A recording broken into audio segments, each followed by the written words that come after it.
This KFAN podcast is sponsored by Builders and Remodelers, exclusive Twin Cities provider of Elements Windows. Get the highest quality windows at unmatchable value. Visit buildersandremodelers.com for more details.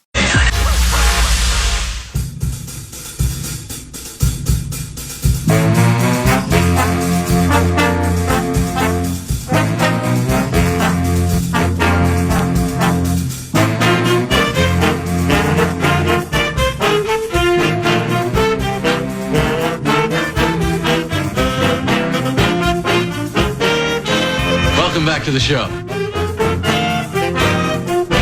to noon. You like that? You like that? Just listen.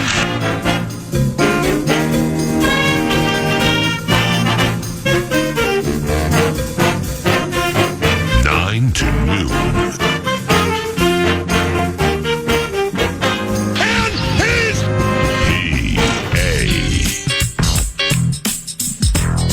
Welcome and a happy Wednesday to you. Yesterday was wine to noon. Today is rise and shine to noon. The cheery side of the covenant returns today, we promise.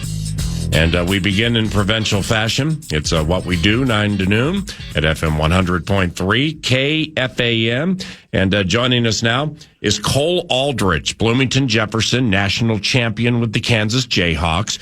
First round pick in the 2010 NBA draft, first 2.5 years spent with the Oklahoma City Thunder, and his final 2 with the Minnesota Timberwolves. And here he is, Cole, Paul Allen. How you been, big man? What's going on? I'm doing great. How are you? Excellent. Thanks very much for the time this morning. We appreciate it. And despite the 3-1 deficit in this Western Conference Finals, the assumption here is you're pulling for the Minnesota Timberwolves, right? Well, I am. You know, I'm kind of in a weird place because I played for the Knicks, the Wolves, and the Thunder. So 3 of the 4 teams I've been a part of, and I would love to see the Wolves. You know, they kind of dug themselves a hole the other night, but I'm really hoping tonight they steal this win in Oklahoma City and bring it back home, and then you got to find a way to win the next 2. Look at it this way. You're Minnesotan. Now, OKC was your first love. Teams bringing players into leagues never will be forgotten. But the Wolves paid you nearly $20 million compared to just 5 or so with Oklahoma City. So Scott Layden and Tibbs kind of changed the game for you, didn't they? Yeah, they did. You know, it's crazy to see the progression of how the league and all of the salaries have just jumped astronomically. You know, when I was first in the league, I think Dirk was probably one of the highest paid players at like $17 million, and now you kind of have like a middle of the road guy getting paid that much. Right. And you know, I started, as you heard, I started saying today, this is going to be the cheery covenant. Okay. Yeah. Yesterday, the locals didn't take kindly to, the assumption, the thought, or yours truly saying it's wasted energy booing Shai Gilgeous-Alexander and, the free throw merchant chant. It's just not for me. Would you boo SGA if you were Cole Aldrich, T-Wolves season ticket holder?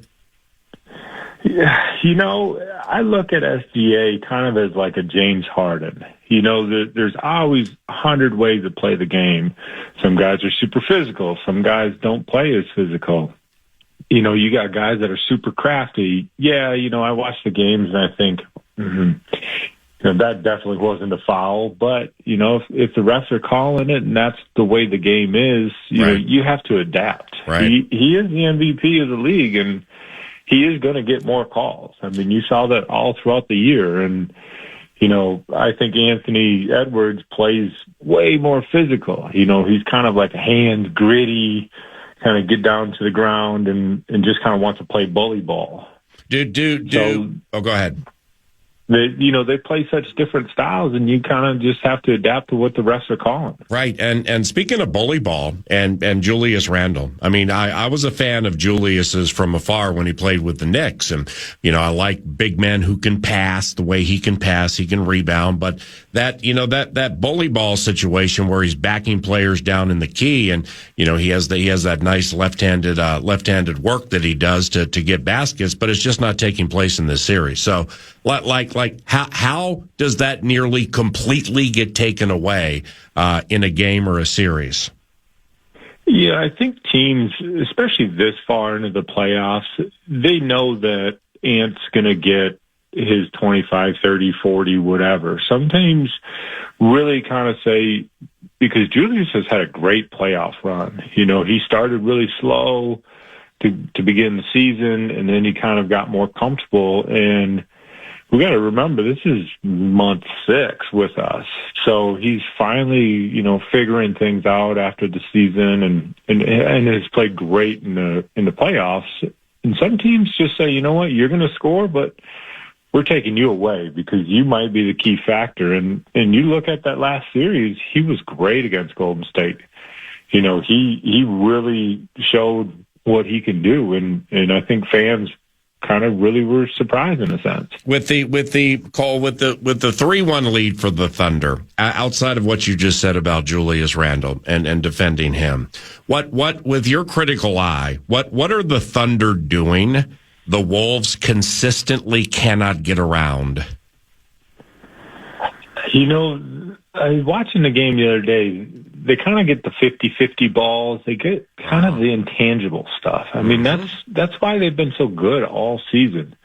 I look at like Denver the other year where they kind of started off slow and then they kind of started to figure out, and then they started playing great towards the end of the year. I think the Thunder they played solid basketball all year. They had their hiccup last year in the playoffs, and everybody said, well, maybe they're not ready for this. Maybe they're too young. Maybe they don't, they maybe need different pieces. But I think this year they're showing. I mean, in the event that the Wolves lose this series, I think we're all going to be kind of, scratching our heads or wishing or hoping, but they're a great team. They've showed it all year. What Cole Aldrich, former NBA center for the Thunder and the Wolves, with like the Clippers and the Knicks and some other teams in between, also won a championship with the Kansas Jayhawks, played in high school at Bloomington Jefferson. Cole Aldrich, 9 to noon. And with Anthony Edwards, when you're watching tonight, or from a fan standpoint, maybe a coaching standpoint, what do they need from Edwards tonight, and how does he get around this swarming amoeba defense that clearly is identifying him with doubles and triples to take him off his spot? You got to open the floor. He's great in the open floor. He gets the rebound and he can push it, or Julius gets the rebound and throws it out. Try to find ways to get easy buckets. When the defense gets set, that's where it's hard because they all load up on you. And now, they're making Mike shoot threes. They're making other guys make plays that, they may not be so comfortable making. And that's, I think, what makes Oklahoma City's defense really good is they make you uncomfortable in ways that you may not think about. Cole, you played games against Rudy Gobert. What was that like? He's a great defender. I think a lot of people give him some harsh criticism. People think defensively, you want a guy that looks like this, and he doesn't necessarily fit that mold. But I got to say, since Rudy and Mike were traded here, the team has kind of taken off. You had Carl with him last year. He was able to kind of cover up some of Carl's deficiencies defensively, and I think this year, he's been really good. I mean, he saved us that one game. He was unbelievable.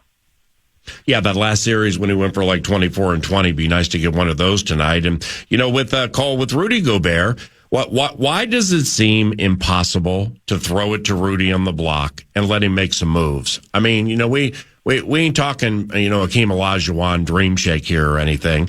Is it just completely out of the question because that's just not part of his game?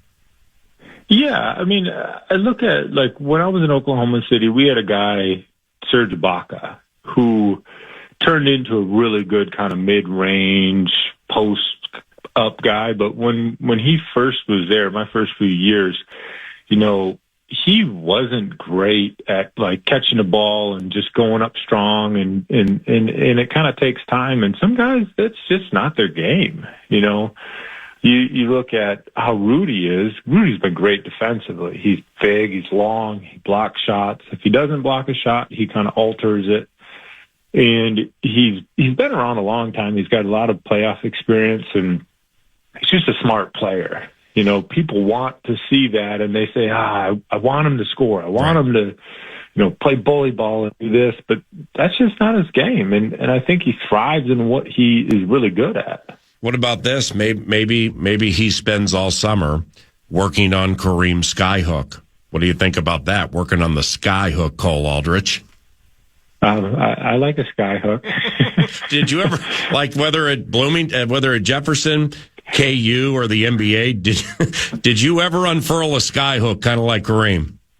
There's probably some dusted tapes in the cabinet somewhere with a skyhook or two. I don't know, man. I know I'm missing something super obvious here, but it was maybe the most unstoppable shot in the history of the NBA, and nobody tries it or does it or works on it. Why?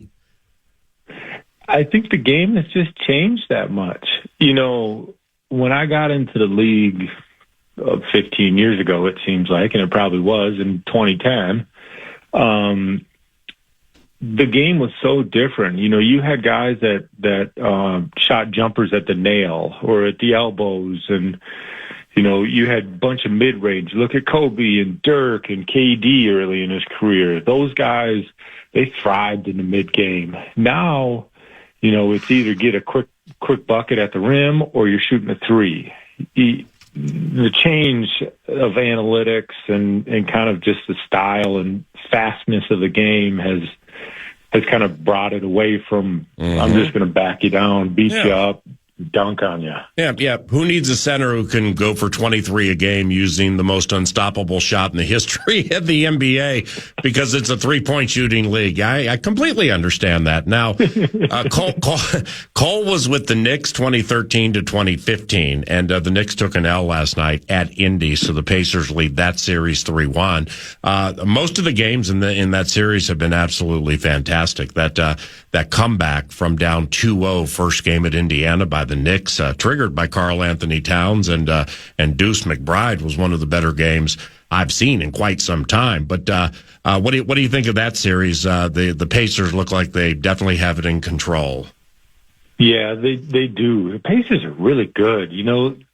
Everybody, Halliburton is kind of that guy that, if you pay attention to basketball and basketball, you're like, wow, like that dude's super, super good. But from an outsider, people don't maybe know him as much. You think of SGA and Ant and LeBron and all these other guys, but, he was on the USA team this last summer, and he's been great. I've heard that the team spent a bunch of time together all summer practicing and playing and kind of molding each other, and it's showing. I mean, I thought Cleveland was going to be a really, really good team this playoff. They got injuries and whatnot. But the Pacers, they might win it. Yeah, they're that good. How about little TJ McConnell just still running around like 20 years into the league, just bugging people, right?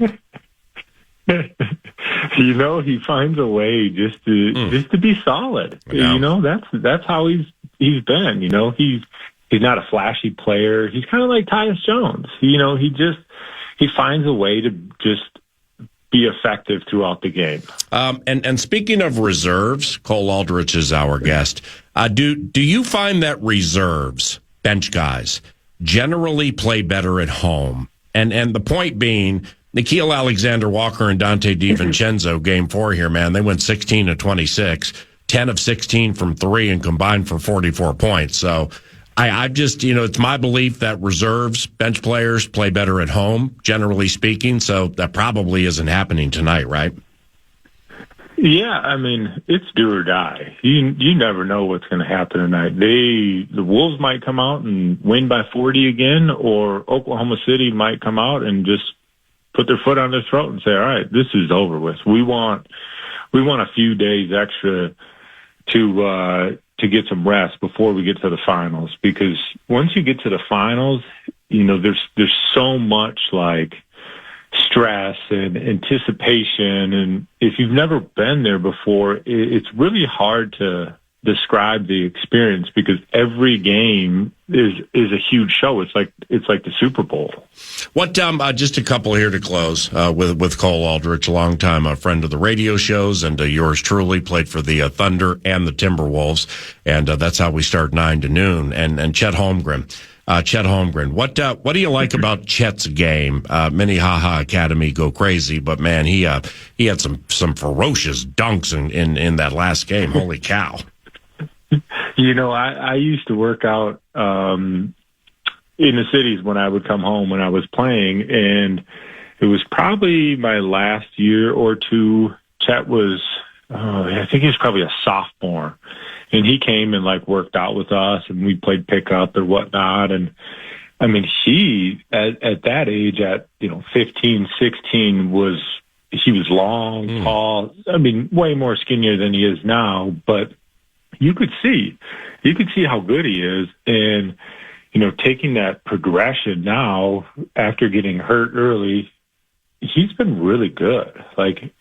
He's crafty. He's got handles.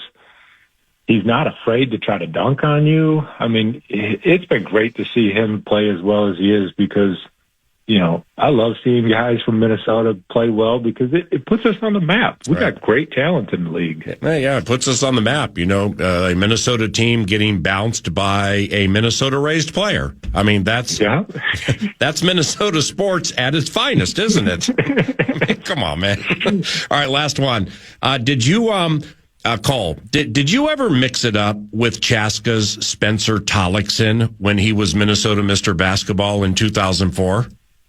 Yeah, he was a senior when I was a freshman at Jefferson. That was the old Lake Conference. So we had 2, maybe 3 battles. Really? When he was a senior and you were a freshman, so that means he must have gotten the better of you, right, Cole? Yeah. I remember one thing that happened. I tried to take a charge on him, which was a terrible idea.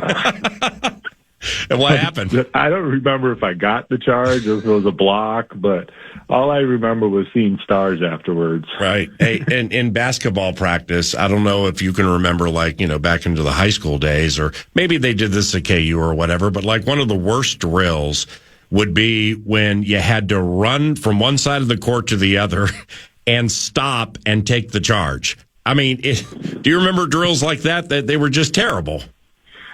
We used to get a Gatorade. Our high school coach would give us a Gatorade if we got a charge in a game. And a Gatorade?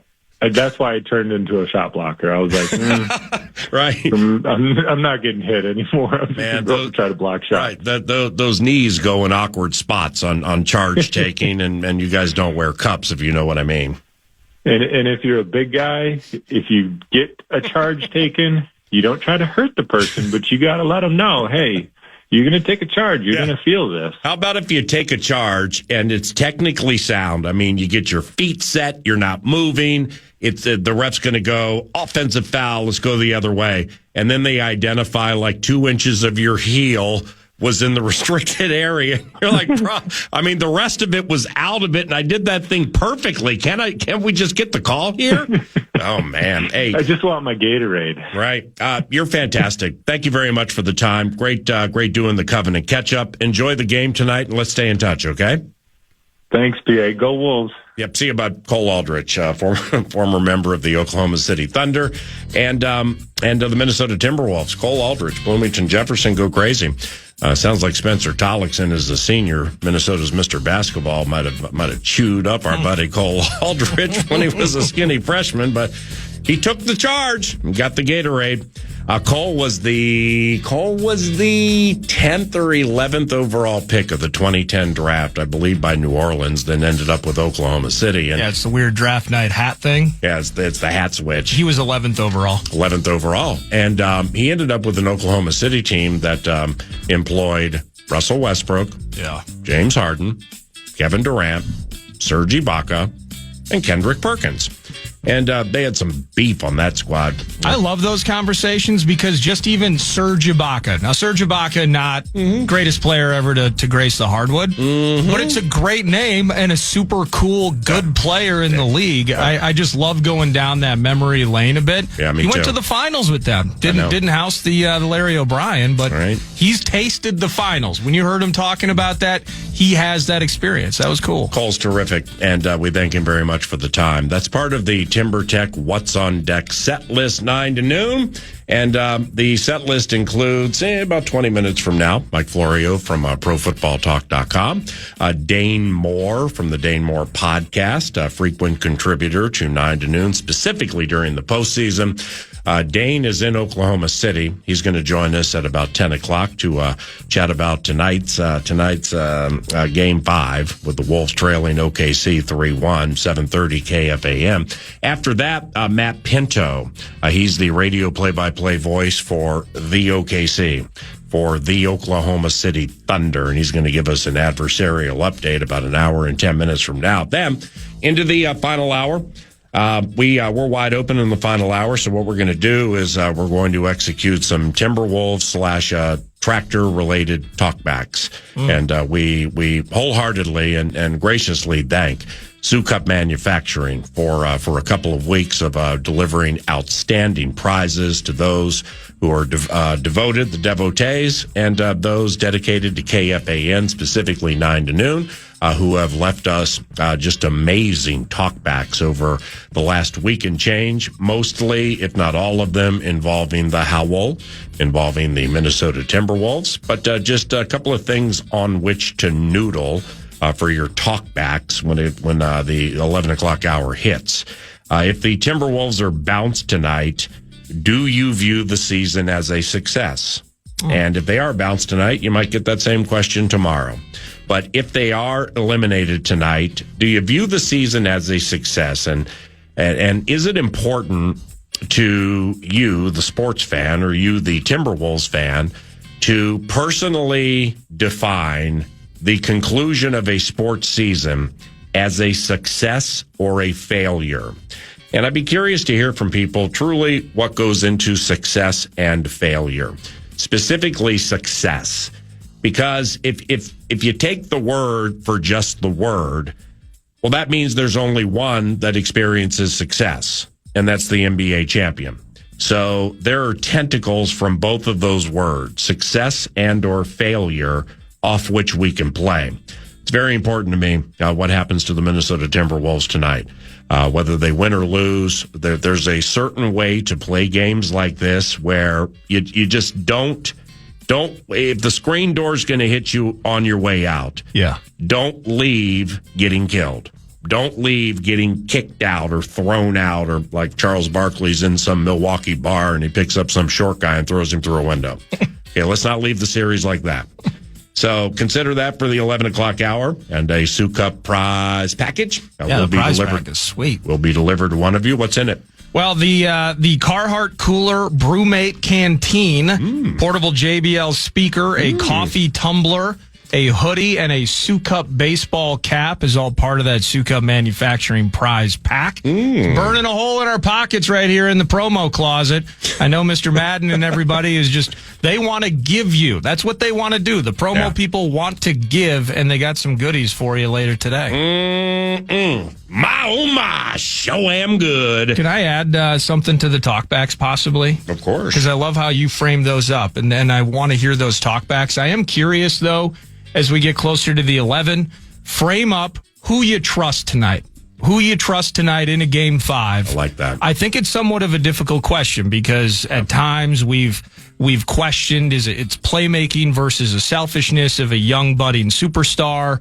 It's what on earth is happening with Julius Randle. Do you trust Jaden McDaniels? Because I do. Who are you trusting of the Nickeil Alexander, Walker, Nas, Dante trio that has played significantly better at home than they have down in OKC?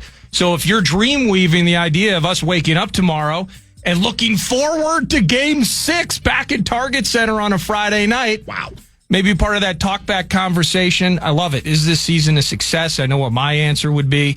What is yours? But also in tonight, in a vacuum, Game 5, who you're really putting that trust in if the Howl are going to extend this series. Love that because that's fantastic how you ended that. Because at face value, making it to the Western Conference Finals is a success on many levels. Yeah. You had to beat a couple of teams to get there. You had to eliminate immortality and at least 3 Hall of Famers, maybe 4 with Draymond. But that's with the assumption, Luka goes to the Hall of Fame, but LeBron, Luka, Steph Curry, and Draymond, and that's not easy.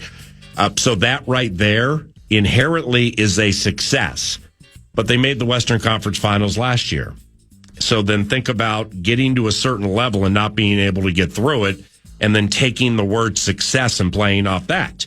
If they hadn't made the Western Conference Finals last year and they lose tonight, I think the narrative and the way to approach that question would be a little different. That could be fascinating in the final hour. You're listening to the 9 to noon radio presentation. I believe we have some T-Wolves Bites coming up around the corner. And then after that, PFT, we, Mike Florio, ProFootballTalk.com. I'm in contact with Spearfish Sammy with Minnesota Vikings Media Relations. The full intention is yours truly, is going to bring the drive-by microphone to Twin Cities Orthopedics Performance Center and maybe do some post-practice drive-bys today for 9 to noon tomorrow. That's the expectation. Whether it can be permitted and or pulled off, that's a completely different situation. How's the walking footwear today? The walking footwear you ready is to track good. them down? Yep, no doubt. The breathing. I got tired walking downstairs, so therefore the walking around of the walkthroughs that could be in question, but we may give it a whirl today. Nordo produces, and I'm Paul Allen. You're listening to your home for Minnesota Timberwolves basketball. You'll hear the Vox Allen Horton and Jim Peterson by his side tonight at 7:30. It is Game 5 from OKC, our Western Conference final laden Minnesota Timberwolves chasing a 3-1 deficit with the next step obviously being the NBA championship. Thank you very much for listening to KFAN when you do, and we'll unfurl some Wolves Bites when we return. Yeah.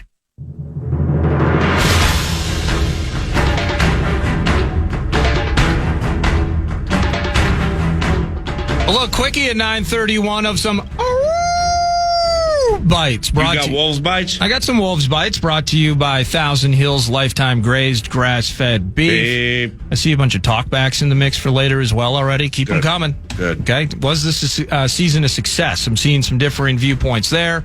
Who do you trust tonight? Excellent. Well, I'm trusting Thousand Hills Lifetime Grazed Grass-Fed Beef to bring you Vikes Bites, Howl Bites, and all nibbles in between. I got an idea. Yeah.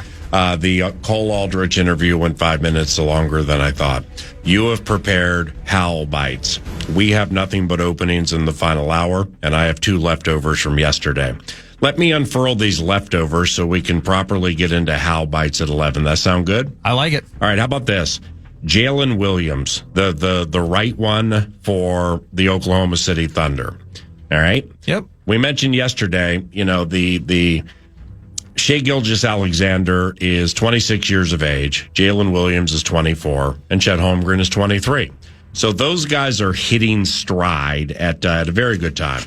Now, I can't remember if it's coming up later with Dane Moore or the Radio Vox for OKC, but and pardon me for being the last basketball person or fan in the world to know this. I should have known this, but I didn't.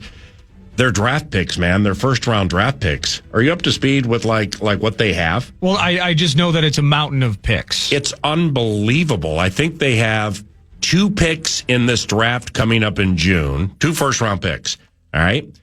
Then they have 3 in 2026, all in the first round.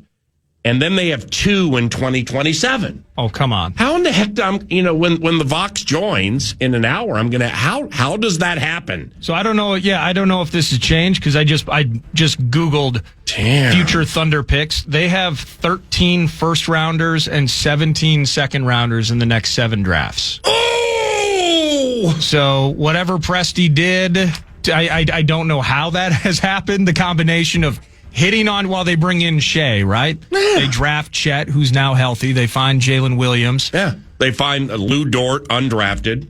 Well, that's part of it, right? So, I mean, it can be like, you tanked and you stockpiled all these picks and you ripped off the Clippers and the Shea Gilgeous-Alexander deal, which they did. But this all is analogous to the conversation yesterday about why are we booing this when it's the overmatched referees, the officials, who are the ones who are not confident enough to call things. Yeah. So what I'm saying is like Oklahoma City may get chastised for the assumption it laid down at the ends of some seasons to get picks and everything. Well, ain't nobody laying down when you find one of the best perimeter defensive players in the NBA in Lou Dort, undrafted from Arizona State. Well, and everybody had a crack at Lou Dort. Not to mention, not just that though. And okay, so they were bad enough at some point to get Chet, right? Yeah. I mean that happened. Mm-hmm. But that from a 3-year stretch, 2020 to 2022. Not only did it happen, it was a thing. But they won 22 games and 24 respectively back to back in the 21 and 22 seasons. Right back to 40 wins in 23. I mean, they don't miss the playoffs very often. So they're not only competitive and in the mix. They had the stretch with Russ and Harden and Durant. We know that. Yeah. But other than that stretch to get Chet, they've never really been awful. Mm-hmm. What an amazingly run operation with Presti down there. That's what I'm getting at here. Oh, my goodness. Is because you're just bad enough to find ways to amass these picks. But you're good enough to continue to sell out. You're good enough to get the home playoff revenue, which is very important for owners. Very important. You're the only show in town. And now you got all these picks through the next 7 drafts as the con laid out. And finally... Well, the Paul George con game. Yeah, that's next level. So I'm just going to go with this as it's being accurate because I remember it was a massive haul when they got rid of PG. Mm-hmm. Shea and 5 firsts. Wow. For Paul George. Shea and 5 firsts. Yeah, that's geez. Well, there it is right there. Yeah, that's, I mean, you talk about thank you cards at every holiday with at least $5 in them. Seriously. And Jalen Williams is a stone cold stud. Yeah, so good. We're going to get into him and some other things involving his contractual wherewithal about 90 minutes from now when we start those talkbacks for the Sioux Cup prize package. But when we return, PFT, yeah, we shift to football with Mike Florio next on KFAN.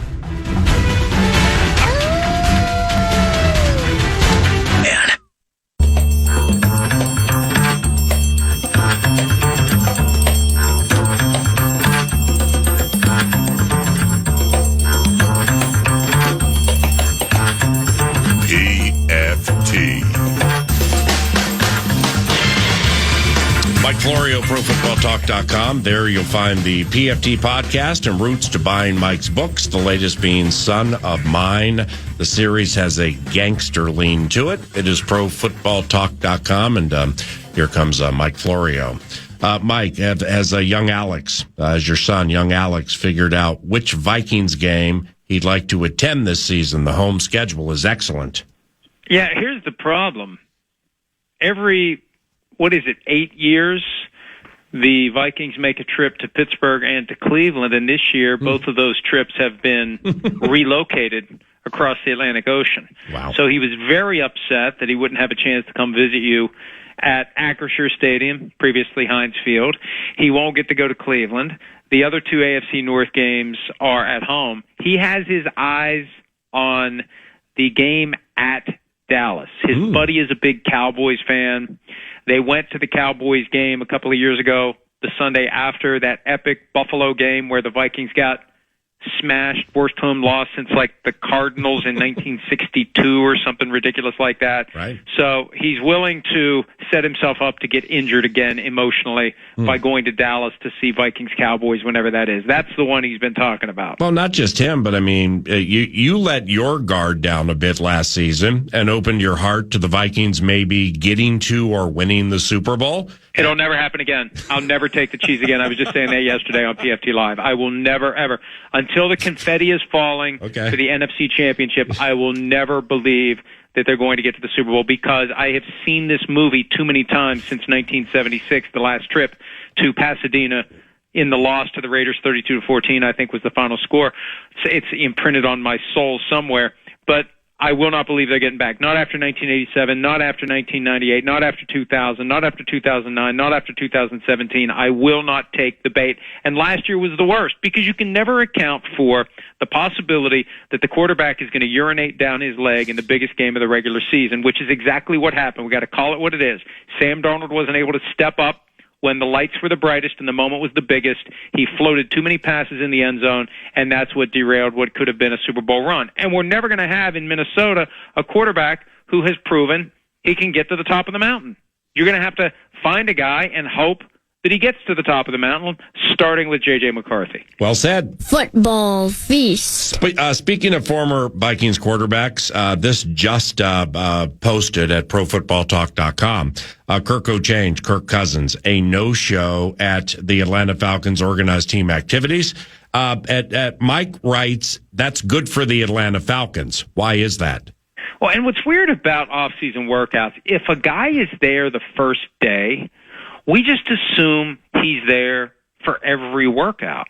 Zach Robinson, the offensive coordinator of the Falcons, said last week that Kirk Cochains has only been there a handful of times. And this is good for the Falcons because they're trying to turn the page on Kirk Cousins. They're trying to move on with Michael Penix. If you have Cousins lurking, that isn't good for Penix taking over the team. It's got to be Penix and Easton Stick. It can't be Penix and Kirk Cousins with some guys in the locker room thinking if Penix has a bad practice, maybe we're better off with Kirk Cochains. So it's better for him to stay home, and I think they should sit down and have a deal with Cousins. You stay home, you get paid, you stay in shape, go down to Planet Fitness. If you get injured there, we'll cover you. We're not going to claim it's a non-football injury because it didn't happen at the facility. We're fine with you working out wherever you want to work out. And if and when somebody blows out an Achilles like you did 2 years ago during the season, 2 days before the trade deadline, we'll be able to trade you. You'll get to go somewhere and start. Let's do that. That's the best play, if he's willing to do it. See, if he really wanted to be a jerk, showing up and being present and being there and agitating to play and to practice, that's the way that he maybe would set the stage for a more expedited exit. It's better for the Falcons for him to just fade into the background. That's what they want. They don't want it to be awkward. So if that's not the plan, it needs to be the plan, and it's just a matter of waiting to see. And look, the Vikings have been through this multiple times. Look at what they had to give up to get Sam Bradford after Teddy Bridgewater's ACL blew out late August of 2016. A 1 and a 4 for Sam Bradford. And Rick Spielman, the GM at the time, said teams will put their thumbs on the scale. So the Falcons have a chance to dictate terms if someone is desperate in the immediate aftermath of a season-ending injury to a starting quarterback. I wasn't familiar with this Terry Bradshaw piece from a Little Rock, Arkansas radio show until I cracked open ProFootballTalk.com this morning, and it's right there in the left column. It's clear he doesn't like Aaron Rodgers. But B, I mean, he's calling his former team, the Pittsburgh Steelers. I mean, this is football immortality we're talking about. He's just calling them stupid, for like considering having Aaron Rodgers as your quarterback. That was eye-opening. Well, and he pointed out that they have failed offensively. He believes that Kenny Pickett was better than the Steelers ultimately concluded he was, that it was the offensive line, it was a lack of a running game, it was overall offensive attack. They were chanting "Fire Canada" in reference to Matt Canada early in the 2013 season. I was there week 2 for a Monday night game against the Browns, and they were chanting "Fire Canada." They were chanting it at Penguins games in October of that year. So the offense has been an issue. The line hasn't been as great as it was in past years. The running game needed improvement. They had George Pickens, and that was pretty much it. And they never used George Pickens the way they should have. So the bottom line is Bradshaw speaks for a large chunk of the fan base. Not that he's been appointed their ombudsman, but when Cam Hayward comes out and says you either want to be a Steeler or you don't, there is a large segment of the fan base that says right on. When Terry Bradshaw comes out and says he needs to stay in California and chew on bark and whisper to the gods, which is an awesome burn, by the way, a large segment of the fan base says right on. I mean, Mike Tomlin and those with the power to decide who is and isn't on the team may really want Rodgers. I think he does not have even the slightest idea as to how many fans don't want him. And that puts a lot of eggs in the basket of him showing up and throwing those missiles around that sound different than anything anyone's ever heard and winning fans over that way. Because he's going to have to win fans over, because there will be fans that do not want him there. They already are. We've run a couple of polls. We ran one before he came out on McAfee show and said what he said about why he hasn't signed, before and after, both. And no, it's unscientific because it's Twitter and you try to get only Steelers fans to respond. But regardless, overwhelmingly, no, we don't want him. And the number went higher, no, after he was on McAfee's show to try to seize back the PR high ground. Mike Florio, ProFootballTalk.com. Oh, how did the PFT Live go with writer and podcaster Pablo Torre? He's all over Belichick and his girlfriend Jordan Hudson, and is not backing down, is he? Well, he's not, because part of the reality is, and this is how it usually goes when you've sunk your teeth into something, the harder that the person whose leg into the teeth has been buried fights you, the more you believe there's reason to dig in. And Pablo Torre is fascinated by this story. It's not just this salacious idea of something that TMZ and Page Six and People magazine are covering. It is almost a Shakespearean case study in a guy who was the ultimate do your job, buttoned up, create no distractions, don't be the distraction, becoming the distraction, as the guy who is allowing girlfriend / publicist / handler / idea mill / creative muse to tell him what to do, or at least create the impression she tells him what to do. So Pablo is very aggressively pursuing the truth, and because Bill Belichick works for North Carolina University and not Duke, it's a public institution. Emails and other public records are required to be made available, and Pablo made it clear to me yesterday, if they fail to comply with their legal obligations when pending requests are due to be answered on Friday of this week, he has not ruled out the possibility of legal action, which is somewhat ironic because Belichick's girlfriend had posted an Instagram comment with some of the Jackie Chiles-style lawyer words in there that would make people think, oh, she's thinking about suing. She posted it and deleted it. The irony would be Pablo Torre being the one who sues over what could be a fairly basic textbook violation of the public records laws. So that's the meat of the matter here, because it's there's just some including you are dubbing this a disaster at the University of North Carolina. What's the meat of the matter? Well, we've never seen a situation like this, Paul. I've been following the NFL for 50 years, and I would challenge anyone to point to an example of a head coach allowing wife, girlfriend, family member, friend, significant other, anyone who wasn't employed by the football program having involvement in the football program. And that's what happened here. Direct involvement in the football program. And it's weird when Belichick says she's not involved, and maybe he's being hyper-technical about the present tense, because the public records that already had been obtained by the likes of The Athletic show that she was directing social media employees how to properly characterize Steve Belichick, because, yes, it's nepotism, but he's managed to establish his own coaching chops and comments on a North Carolina website calling Bill Belichick, among other things, a predator. When are we going to delete those? Like, she was involved. And Belichick has basically come out and said, when I got here, there wasn't a PR function in place, so I had to use her. Now, there were PR employees available to him. I don't know why he didn't want them.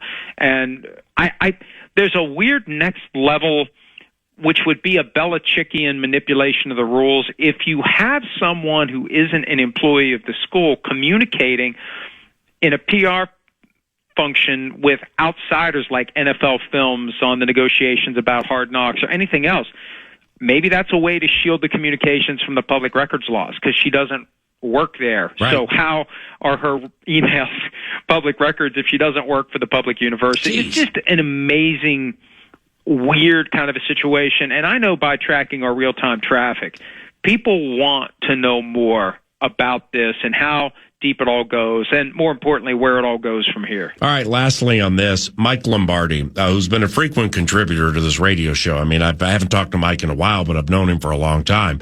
He's the team's he's the University of North Carolina football general manager and longtime friend of Bill's. At any surprise, he hasn't had anything to say during this drama that just keeps on giving? Oh, it's stunning, and I think it's not an accident that he's not saying anything about it. Before the stuff hit the fan, when Belichick did the CBS interview in the Navy jersey that had two neck holes, one with his neck in it and one with this giant hole in front of his shirt, and we're not talking about that moment, and supposedly there's a raw, unedited 35 minutes where there are more disruptions and distractions created by his girlfriend. After that, Lombardi, who had been regularly on Pat McAfee's show and basically doing anything, because the idea is we want to spread the gospel of the UNC Tar Heel football program, he hasn't said anything. There was one cold call made to him by Kirk Minihane of Barstool where the nervous laugh from Lombardi when he was asked a pointed question about Jordan Hudson, I think, said it all. And this is a guy who was actively pushing back against me by name, saying when we would point out that Belichick wasn't fully committed to North Carolina and there were people there who were nervous, and, oh, he's absolutely committed, and anything that is said to the contrary is fake and false and fabricated. You know, the thing that's looming over all this is the buyout clause in Belichick's contract. For whatever reason, there is a $10 million buyout that reduces to $1 million this Sunday.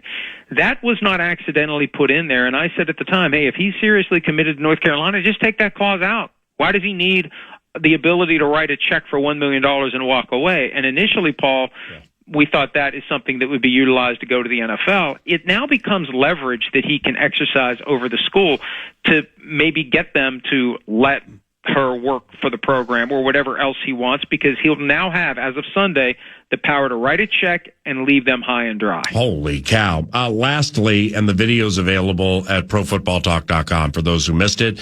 It's about 8.5 minutes with Mike and Chris Sims. And there's a full 45 minutes, too, on the if you're talking about the Pablo Torre thing, it's on YouTube, the NFL and NBC YouTube channel. There's a full 45-minute conversation. Yep. No.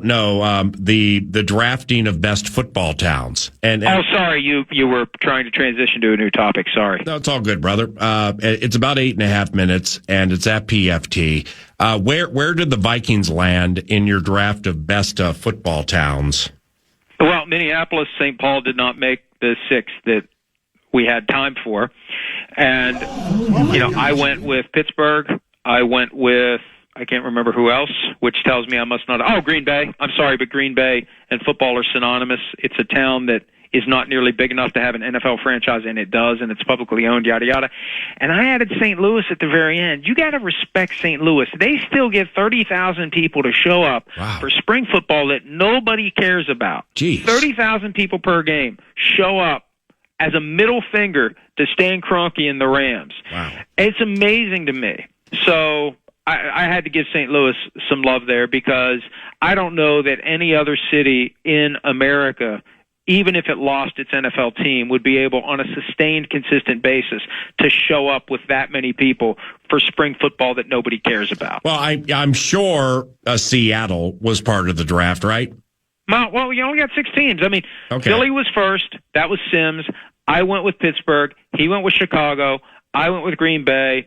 I can't remember who he went with next. I think he went with Buffalo, and then I went with St. Louis. Well, and I bring up Seattle because Softies market has some fraudulence to it, and here's why. The 12s are super loud when they're good, but it ain't like that when they're a middling team. I mean, we saw it last year when the Vikings went out there. So I'm glad. Because they're selling their tickets, and now they're cracking down. There's a bunch of teams cracking down on season ticket holders who sell most or all of their tickets. They're going to take them away. They're trying to find ways to ensure that fans of the team show up. But I've been in that stadium down on the sideline, and I'm sure you have too. They engineered that, like they did U.S. Bank, to maximize the noise. And I was down on the sideline 2014, week 1, the week of the game between the Packers and the Seahawks to start the season after Seattle won its only Super Bowl title. And they were power washing somewhere up in the mezzanine, and it sounded like it was right next to me, and it was a jackhammer. That's the way they engineered that for the sound to get down to the field. And again, the Vikings have done it. When we went up there for the opening of the stadium, they were explaining how they engineered the roof so the sound bounces right down onto the visiting team sideline. So, you know, it isn't all natural in Seattle. There's some engineering involved. But just with what you just said before that. So let me get this straight. So say I pay $10,000 for 2, 3, or 4 season tickets to any team. They're my tickets. I can do with those tickets what I want. I mean, how can teams tell me that I can't sell them? Well, you don't own the tickets. They can restrict and they can rescind and they can do whatever they want. They can sell the tickets to whoever they want. We reserve the right to refuse service to anyone. So they own the tickets. They own the ability to parcel out the tickets, supply and demand. The Packers made it clear earlier this year. They told season ticket holders, if you sell all of your tickets, if you resell all of your tickets for multiple years, we're taking back the tickets. The Colts, the Seahawks, the Buccaneers have a program where if you're going to sell your tickets, sell them to us, and we'll make sure basically that Buccaneers fans go to the games. Oh. And this is one of the weird growing pains of, you know, what used to be the shadowy, skeevy scalping of tickets, and it was illegal, and you'd get arrested, and you'd see the guys hanging out by the stadium. I need tickets with the laminated I need tickets. Sounds like, man, that guy really wants to go to the game. I had no idea what he was doing. Now you just do it online, and the team gets a piece. Okay. So the teams are making money off of this. They're now trying to find a way to ensure that they make money in a way that at the end of the day results in a fan of the home team getting those tickets, not a fan of the visiting team that wants to infiltrate the stadium, as Vikings fans have done, and as we've seen plenty of fans do. When I was at the Week 1 game, when the Chiefs were hanging their banner after winning Super Bowl 57, there were so many Lions fans there. I was blown away. But that happens, it seems like on a weekly basis somewhere, that an opposing team's fans take over, and that's how it happens. And the team can try to come up with measures to prevent that. That was awesome. Thank you very much, and have a great week. See you, Paul. Mike Florio, ProFootballTalk.com. And again, best towns in the NFL. It was a draft with Chris Sims and Mike Florio. And I think they went through 12 of them, he just said. And no purple and gold in the covenant for best football towns. Thank you, Minneapolis. We'll be right back.